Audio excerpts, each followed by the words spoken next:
జీవితం ఒక పుస్తకం అయితే పెళ్ళి అందులోని అత్యంత అద్భుతమైన కథ.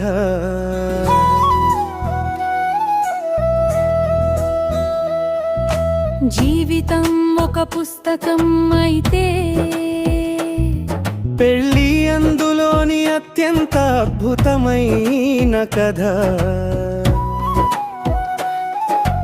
జీవితం అనే మహాగ్రంథంలో పెళ్ళి అనే అధ్యాయాన్ని మనం పుట్టిన క్షణంలోనే బ్రహ్మ రాసేస్తారు.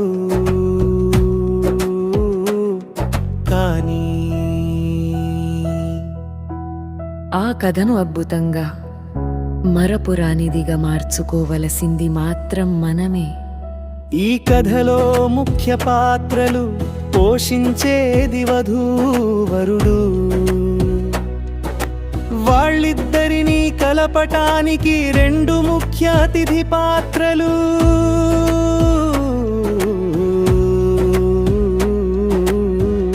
అవే జీలకర్ర బెల్లం.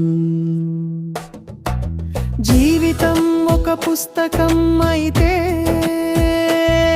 పెళ్ళి అందులోని అత్యంత అద్భుతమైన కథ. శ్రావ్య మరియు రాజేష్ ఈ కథను చదివేది, అర్థం చేసుకునేది, అనుభవించేది దంపతులు మాత్రమే. ఈ కథ మీరు ఎలా చదవాలి అంటే అలనాటి రాముడు సీత,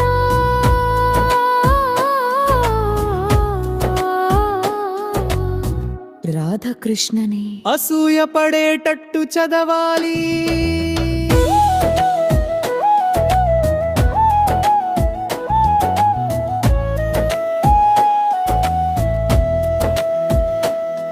అంతెందుకు మీ కథను చూడగానే దేవుళ్ళకే ఇంత బంధం మనకెందుకు లేదు అనిపించాలి. ఏ కథలోనైనా హాస్యం కానీ దుఃఖం కానీ విండొచ్చు, కానీ పెళ్ళి అనే కథలో హాస్యం, దుఃఖం, శృంగారం, ప్రేమ, కోపం, ఇంకా ఎన్నెన్నో.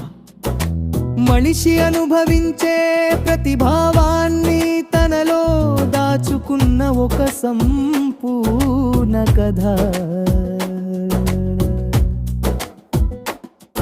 ఈ కథలో మనమే కొత్త పాత్రలు సృష్టిస్తా, ఆ పాత్రలే పిల్లలు. వాళ్ళు వచ్చిన తరువాత కథ మరింత మధురంగా, మరింత రంగుగా మారిపోతుంది. చివరగా ఓ చిన్న మాట, నీ జీవితం చివరి క్షణంలో నీ భాగస్వామి మనసులో ఒక్క మాట ఉండాలి. భగవంతుడా, మళ్ళీ జన్మంటూ ఉంటే ఈ పుస్తకంలోని కథను చదవడానికి ఇదే వ్యక్తిని నాకు తోడుగా ఇవ్వు. ఆ మాటే ఈ పుస్తకానికి అద్భుతమైన ముగింపు. ఇదే ముగింపు, ఇదే ముగింపు, ఇదే ముగింపు. జీవితం ఒక పుస్తకం అయితే పెళ్ళి అందులోని అత్యంత అద్భుతమైన కథ. జీవితం ఒక పుస్తకం అయితే పెళ్ళి అందులోని అత్యంత అద్భుతమైన కథ.